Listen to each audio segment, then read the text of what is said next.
According to supply managers in the 9 Mid-America states, how is the economy performing? The economy is slowing down a bit, according to our survey of supply managers, manufacturing supply managers in the 9 Mid-America states here at Creighton University, stretching all the way north to North Dakota and Minnesota, right down the middle of the country to Arkansas and Oklahoma in the south. The overall reading for April was 53.3, which was down from March's 56.7, but that's still above growth neutral, but the economy is slowing down. For example, imports, if we talk about imports as recorded in our survey, the index fell, and these numbers, all the numbers that we're going to, from our survey, are 50s growth neutral, below 50s growth negative, above 50s growth positive. So the overall import reading fell to its record low of 12.5. Now that's just because a lot of front running of imports happened in Q1. That would be, of course, January, principally February and March. Front running of imports in those 2 months, so April just dropped off the table. Year-over-year manufacturing exports fell by 4.2%. Now that's from the that's for the first 2 months of 2025 compared to the first 2 months of 2024. Now that's not our number.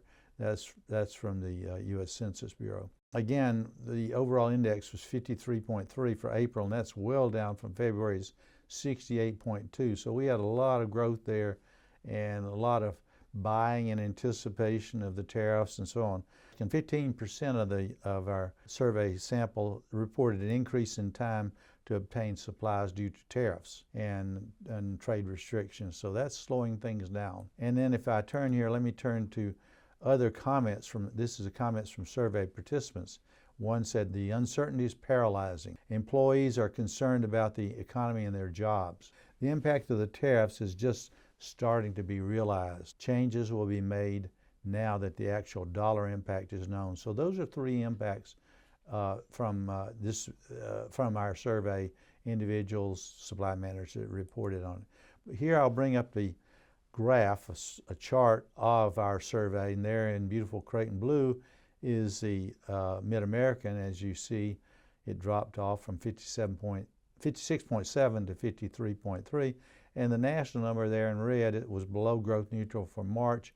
We'll wait and see later on this morning what comes out for the national number, but nonetheless, the economy is definitely, the manufacturing economy is definitely slowing down. What were the hiring trends? Hiring was not good for April. The number was 44.9. That's down from March's very strong reading with 67.6. So what's coming out of this is our survey is pointing to the fact that a lot of activity went into the first 3 months of the year in anticipation of tariff restrictions, trade restrictions, and other factors pulling the economy down. When we look at total non-farm, now this comes from BLS, Mid-America gained about 92,000 jobs, and then the U.S. gained about 1.9 million jobs. Now in manufacturing, now this is what we're talking about here. Manufacturing in our region lost almost 12,000 jobs. That's down by 0.8%. The U.S. manufacturing economy lost 74,000 year over year, and that's 0.6%. So the manufacturing economy in terms of hiring is just not there, and of course that's what the president's focusing on. What inflation trends are you noticing? Inflation was up for the month, and that's of course not good if you know we got a slowing economy plus rising inflationary pressures. Now it's still in a range I would call moderate, 65 for the month of April, and that's up from 63.7 in March. And if you look at the CPI, now this comes from the Bureau of Labor Statistics, we're still in the overall CPI over the last 3 months. You annualize it 2.4%. In the core, which excludes energy and food, that's up by 2.8%. Then you take the all items PPI, Producer Price Index. Now this is the wholesale level, and that our number that I just spoke about was our wholesale number, is 1.2% over the last 3 months. But if you do the core, it's 3.2% annualized. And the bottom line is inflation still remains above the Federal Reserve's target. And that's what we're seeing, and that's the concern going forward. And we'll talk about what that means going forward. What is the economic outlook? The outlook is slower economy, certainly, slower manufacturing economy, slower U.S. economy, but still it's still not what I would call a recession, the R word. There will be no rate change as I talk today. Now they meet they being the FOMC meets on May the 6th and 7th. No rate change in terms of the funds rate, and on the long end they've really halted QE, quantitative, or QT it is, quantitative tightening. They've halted that as well. So keep an eye on the balance sheet though, that's certainly true. And then Friday, that's this Friday, the employment report comes out, and that's going to be very important. I expect a weaker employment number, but still positive for the month of, that'll be for the month of April. I expect jobs to come in about 100 to 150,000 jobs for the U.S. economy. And that's in the range that is acceptable, but weaker than what you'd like to see. I think inflation is going to continue to run stronger. So long-term interest rates will move sideways to slightly higher. And then keep an eye on the bond market. That's always the case. The smart, I shouldn't say this, but the smart money is in the bond market. The kids are at that's the stock investors are at the kids table, let's call it that. And the adults are at the bond market table, the adult table. And that's where the action is. Keep an eye on the bond market. The yields moving between, they're now at 3.2 to 3.5. That's an okay range, no concern there. Moves above 4.6, moves above 4.6. So anywhere between, again, 4.2 and 4.6, we're okay there. Above 4.6, moving to 4.8 and to 5%, that's a problem. That would cause the Fed to be really in a tough, what we call a rock and a hard place. Federal Reserve balance sheet, as I said, keep an eye on that.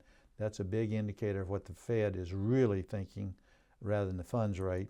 And it's called quantitative tightening. If they begin to tighten, meaning taking funds out of the money supply, that would be a concern. That means they see inflation as a problem. National ISM reading coming out later on this morning. Price of a barrel of oil has moved down in the low 60s now. It was not too long ago about 80 running around 80. That's a real issue, and I think what it's indicating is a slowing U.S. economy. Listen carefully to statements by the FOMC. That's particularly the 12 members that vote on interest rates. Now that's the funds rate, and they also vote on the quantitative tightening or easing, or what I've called a balance sheet. Junk bond yields, keep an eye on that spread there. If it widens, that means the junk bond yield going higher versus the 10-year Treasury. That would be a concern that this market is getting much riskier and the volatility is growing even more than it is today. Watch the price of gold. Gold is now a real issue going and factoring in concern about risk.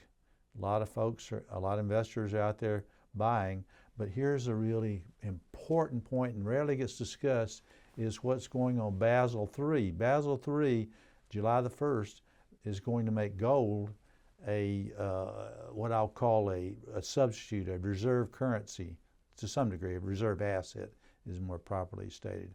Not a reserve currency, but a reserve asset right there with a dollar. That's something you need to be concerned about, and that will, of course, push up the price of gold. Gold's now moving between $3,300 and $3,400. I expect, now it's going to move a bit lower and vacillate around, but I expect gold to move up to $4,000 an ounce before the end of the year, and that's my estimate.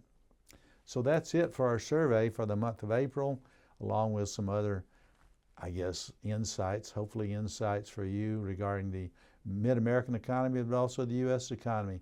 Until we meet again on the first business day of the month of June, may your economic cup runneth over, and thank you so much.